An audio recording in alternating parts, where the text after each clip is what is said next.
Salut tout le monde, j'espère que tout le monde va bien. Aujourd'hui, on va parler du Bitcoin et surtout, on va parler de la prédiction de Michael Saylor concernant la progression du Bitcoin dans les 20 prochaines années. Donc, une certaine prédiction autour de ce que Bitcoin pourrait être. Donc, Bitcoin s'échange autour des 106 000 $, hein, donc c'est vraiment pas mal, vraiment, vraiment pas mal. Et ce qui va être intéressant, c'est de voir de ce qui pourrait être dans 10 à 20 ans. Donc rappelez-vous que je ne suis pas conseiller financier, qu'il est très très important de faire vos recherches par vous-même. Donc Bitcoin actuellement connaît une sacrée progression et pourrait connaître un nouvel ATH dans les mois à venir. En tout cas, on verra comment le marché va se comporter. Et de plus, il y a eu cette fameuse prédiction qui date du mois de mai concernant Michael Saylor. Il estime que Bitcoin progressera de 30% par an au cours des 20 prochaines années. Donc, est-ce qu'il a raison ou pas? Pour ma part, je pense que Bitcoin est le remplaçant du dollar. Je pense, à mon humble avis, Bitcoin pourrait être tout simplement celui qui va permettre de garder les États-Unis comme la première puissance mondiale, en tout cas d'une manière assez nouvelle et ingénieuse. De plus, il y a énormément de paramètres à prendre en compte, parce que tout simplement, il y a l'arrivée des fameuses CBDC, et concernant les CBDC, bien sûr, il y a le fameux euro numérique qui a été annoncé par la présidente de la Banque centrale européenne, Christine Lagarde, pour le mois d'octobre 2025. Donc, c'est pas qu'une simple innovation technologique, hein, c'est vraiment un symbole de l'Union européenne en collaboration avec la BCE. Donc, ils l'ont présenté comme une réponse à la modernité, surtout pour protéger la souveraineté monétaire face aux géants du numérique. Et bien sûr, face à cela, il y a bien sûr une promesse de modernité, d'efficacité, et surtout de permettre d'utiliser cette monnaie numériquement, contrairement au cash par exemple, car le cash a un côté vie privée anonyme. Donc c'est une manière de contrôler la fin des transactions individuelles. Donc chaque euro numérique sera traçable, programmable, fort possible. Il peut être aussi limité à certains usages, bloqué, expiré, voire conditionné à un comportement dans une vie future, en tout cas dans un monde nouveau. Donc c'est pas qu'un simple outil d'échange, hein. Ça devient une technologie de gouvernance. Et bien sûr, il y a d'autres banques centrales. Il y a bien sûr le yuan numérique. En Chine, on a eu le dollar numérique qui a été annoncé par, par la Fed, mais ça a été annulé par le gouvernement américain, par le gouvernement de Donald Trump, qui s'est orienté tout simplement vers Bitcoin et les cryptos, ce qui est une très bonne nouvelle, et aussi une très mauvaise nouvelle concernant la centralisation. On peut trouver aussi d'autres projets pilotes africains en collaboration, bien sûr, avec le FMI. On peut retrouver aussi les ambitions du Brésil, de la Turquie, de l'Inde. Énormément de pays s'y mettent. Donc, en quelques années, dans les années à venir, il y aura les monnaies numériques d'État qui vont devenir la nouvelle norme. Et bien sûr, il y a Bitcoin qui est considéré comme une réserve de valeur et qui progresse malgré tout avec le temps. Bitcoin, depuis 15 ans, depuis sa création par Satoshi Nakamoto, n'a cessé d'être adopté malgré les péripéties.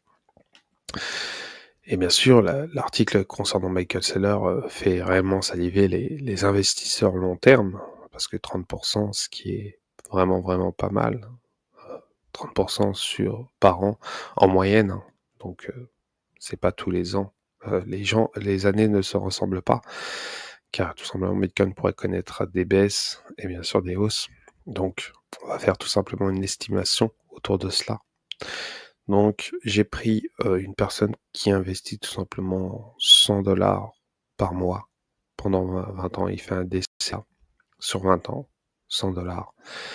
Donc, sur 20 ans, ça nous fait environ 1 500 000 $ environ, sur un investissement de 24 000 sur les 20 ans. Donc, ça fait du 37 373 sur retour sur investissement. ce qui est vraiment, vraiment pas mal.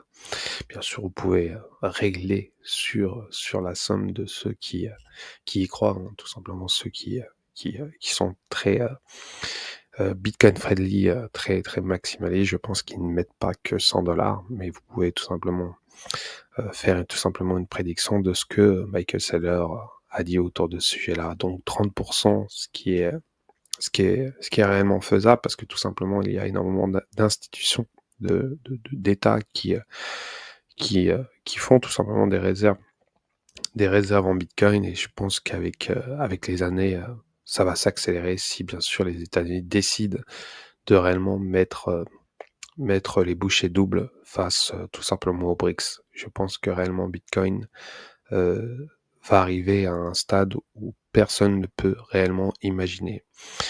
Bien sûr, il y a la question autour de est-ce que Bitcoin pourrait devenir une monnaie. Pour ma part, je pense que Bitcoin pourrait devenir une monnaie si réellement il arrive à une certaine capitalisation. Bon, certains estiment que un Satoshi vaudra $1. Ce serait ce qui irait, ce que serait, ça serait assez extraordinaire. Je sais pas si je serais de ce monde-là. Mais en tout cas, peut-être dans 40, 50 ans, ça arrivera. Ou voire même 100 ans, je ne sais pas exactement quand ça va arriver. Tout dépendra de l'adoption autour du Bitcoin et de ce qui pourrait arriver à l'avenir. Mais en tout cas, il y a énormément de paramètres à prendre en compte concernant les CBDC et de ce qui pourrait arriver autour de cela. Bien sûr, il y a énormément de questions autour du Bitcoin.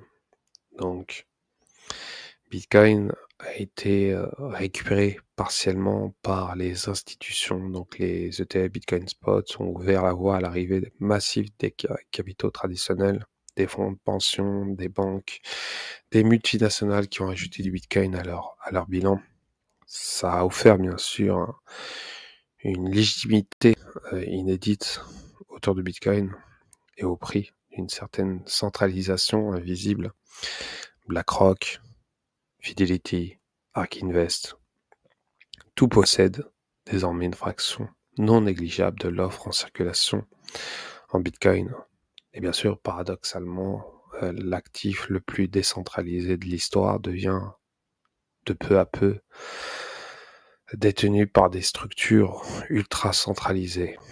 Donc il y a énormément de questionnements autour de ce sujet-là.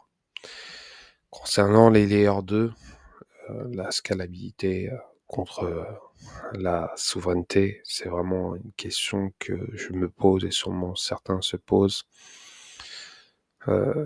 Bitcoin est limité à 7 transactions par seconde. Donc ça a poussé tout simplement à développement de la couche 2, donc les Layer 2.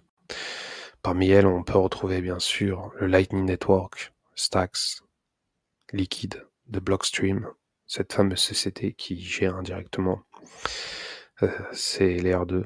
Donc, ils ont rapporté tout simplement une rapidité et un faible coût, mais ils ont ramené aussi également des points de centralisation que très peu en parlent malheureusement concernant la communauté Bitcoin.